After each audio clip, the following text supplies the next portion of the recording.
மீன் கடல் மீன்ல வந்து பாரபட்சம் கிடையாது. எல்லாமே டேஸ்ட் தான். ஒவ்வொன்றும் ஒரு டேஸ்ட்டு. மெயினா நம்பர் ஒன் சொல்றது வந்து சால்மன் ஃபிஷ்ஷு. அது இன்னைக்கு என்கிட்ட இல்லை. அது வவ்வால் மீனும் ரொம்ப நல்லா இருக்கும். கொடுவா வந்து குழம்பும் நல்லா இருக்கும், ஃப்ரையும் நல்லா இருக்கும். சீலா பெஸ்ட்டு, வஞ்சத்தோட நல்லா இருக்கும். ரேட்டு மட்டும் கம்மி தான், ஆனால் வஞ்சத்தோட அது நல்லா இருக்கும். வெள்ளைக்கிழங்கா, எறா எறா எல்லாத்துக்கும் நல்லதுன்னு சொல்ல முடியாது. குழந்தைங்களாம் சாப்பிடலாம், நிறையவும் கொடுக்கக்கூடாது. அதை நிறைய கொடுக்கக்கூடாது. இறால் வந்து கேஸ் அதிகம். ஆமா, அதனால வந்து நல்லா இருக்குதுன்றதா டெய்லி அதை சாப்பிடக்கூடாது.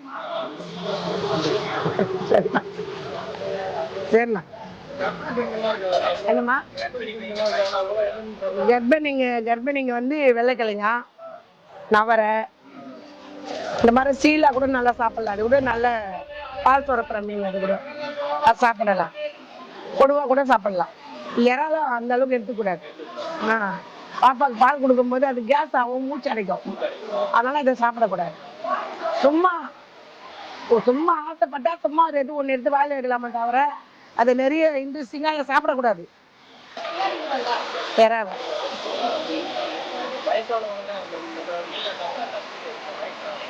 வயசானவங்களாம் வந்து மெயினாக இன்னும் கொலஸ்ட்ரால் இல்லாத மீனுன்னு சொன்னால் அந்த நவரை, வெள்ளைக்கிழங்கா, இந்த மாதிரி பண்ணா மீனுன்னு ஒன்று இருக்குது.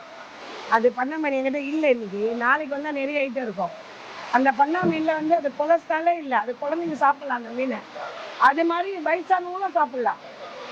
அது ரொம்ப நல்லா இருக்கும் அந்த மீன்.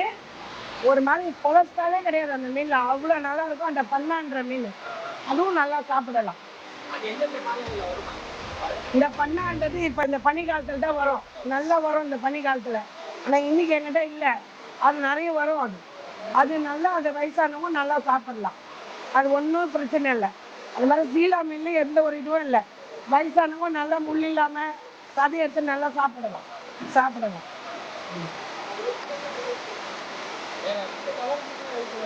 ரெட் டெம்பர் வந்து அது டெய்லி வராது. அது எப்பாவது ஒரு வட்டம் வரும். அது ரொம்ப டேஸ்டாக இருக்கும். ரேட்டும் கம்மி தான் இருக்குது. ரேட்டும் கம்மி. ஏன்னா வந்து அது டெய்லி வராதுனால அதை பற்றி தெரியாது. அதோட டேஸ்டிங்னா நிறைய பேருக்கு தெரியாது. அதனால் வந்து அது ரேட்டே கம்மி தான். ஆமாம், அது ஒரு 300 ரூபாய்க்கு அப்படி தான் போகும். ஆனால் ரொம்ப நல்லா இருக்கும் அந்த மீன். தெரியாது நிறைய பேருக்கு.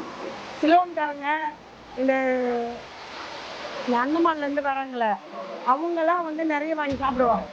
அவங்களுக்கு இந்த மீனை பற்றி தெரியும். நம்ம சென்னையில் இருக்கிறவங்களுக்கு அவ்வளோவா தெரியாது.